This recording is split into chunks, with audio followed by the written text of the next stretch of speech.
In today's video, I'm editing a summer portrait of Cami. If you haven't seen how I photographed this image, there is a full behind the scenes video showing how I approached the light, mood and composition.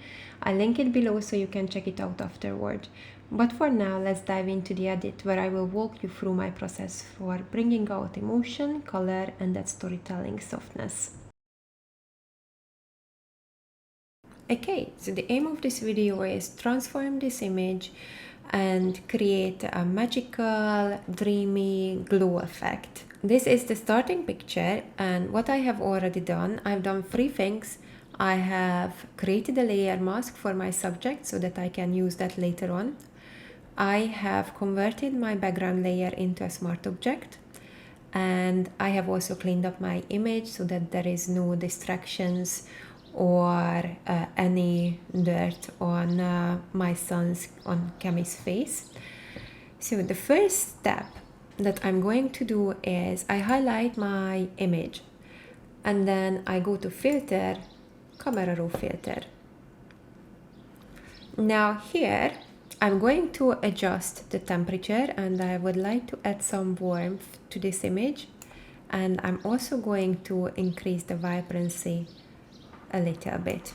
Maybe this is just a tiny bit too much warmth, maybe like so.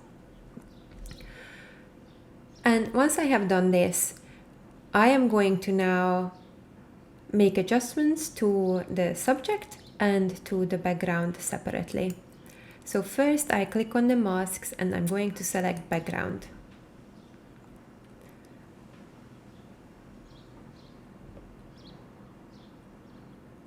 This has now selected my background, and what I would like to create is I want to make the background softer and dreamier. I am going to reduce the exposure a bit. I am also going to reduce the contrast, the highlights a little bit. Maybe the contrast not so much, but just like this. And then I'm going to scroll down to effects, and I'm going to reduce the texture and the clarity as well. This will blur the background a lot more.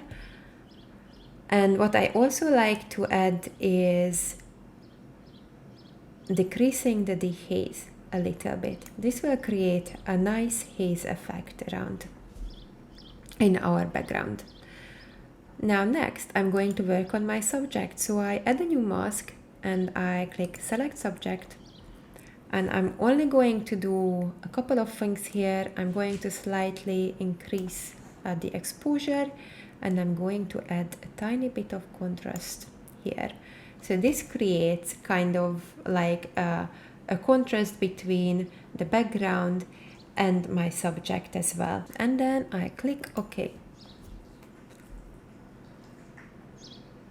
So now the effect is applied.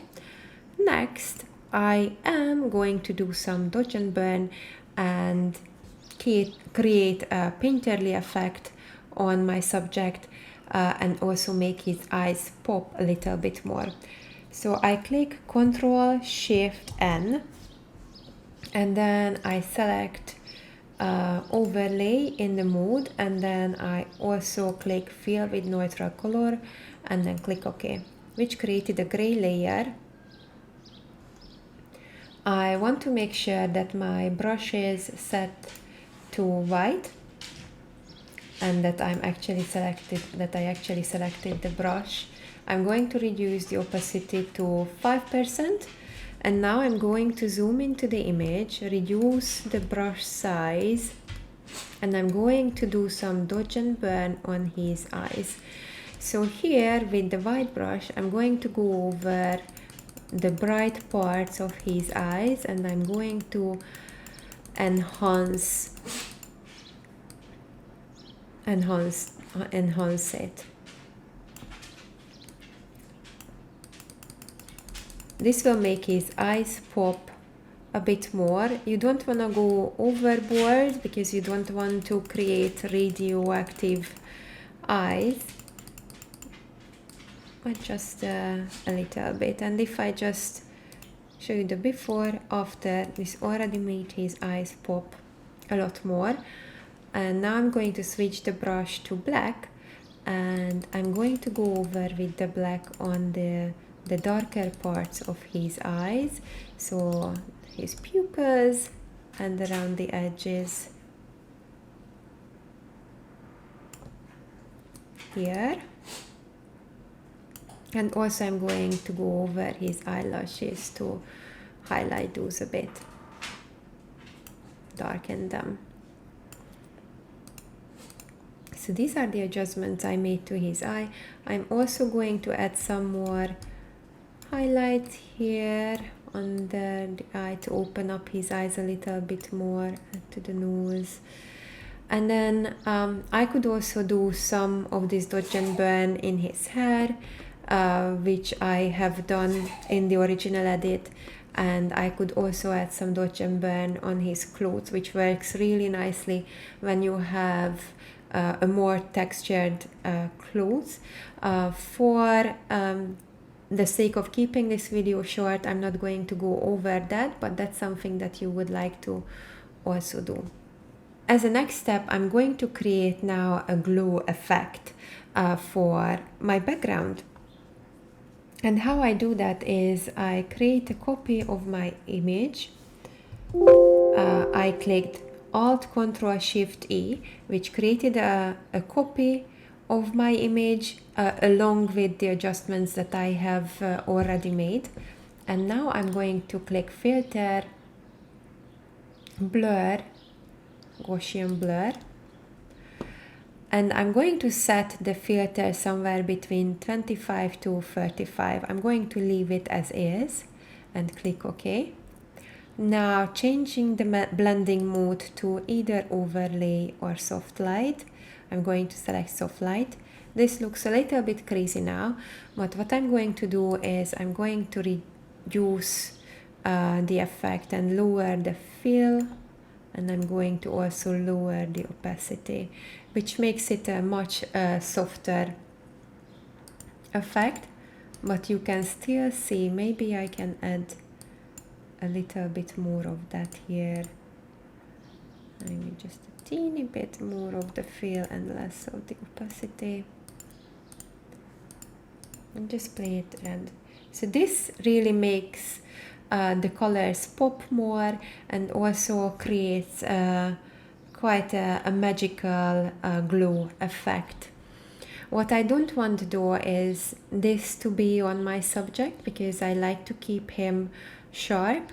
So I'm going to add the mask for this filter, and I'm going to copy this by clicking Alt and dragging the mask over to the layer. Now this one now apply the effect on the subject, so I'm going to invert this by clicking Ctrl-I. So now, as you can see, the glow effect is added on the background. Next, I'm going to add the gradient, and I'm going to place it behind my subject so that the viewer's eye is directed at Kemi. So I'm going to add a new layer, and I'm going to select gradient here. I'm going to change this to radial.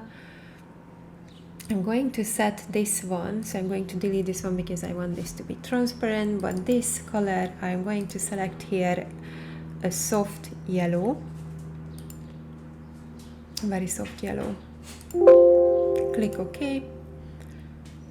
Click OK here as well, and place this one right behind Kemi. I'm going to reduce the scale and then place it over here. I can either you can use, I like to use the blending mode, either screen or soft light, and maybe soft light is what I'm going to select, and I'm going to apply the same mask. So again, I'm going to copy the mask by clicking Alt and dragging this over to the layer, and I confirm, yes, I would like to replace the layer mask. So now this is behind Kemi, and I would like to make this, not this one, but this layer, I would like to make this less prominent so that it's not too obvious that something has been placed there, but just a little bit. Okay, and lastly I'm going to add some vignettes. Now there are a lot of different ways to do this, but this time I'm going to create a new layer, and I'm going to use my brush. I'm going to set it to 100% opacity, and I'm going to click Alt, and I'm going to select a dark green color, and going to increase the size of my brush, and just going to paint over the edges a little bit, like so. Okay, and again going to reduce this so that it's not too much in your face. Now we have covered 5 simple steps to achieve a dreamy, glowy summer portrait. And that's the final image. If you enjoy this and want to see more editing tutorials or behind the scenes photo sessions, I would love it if you subscribed. And if you are editing your own everyday moments, I would love to see them. Tag me or share them in the comments. And thanks so much for watching, and I'll see you in the next one. Bye!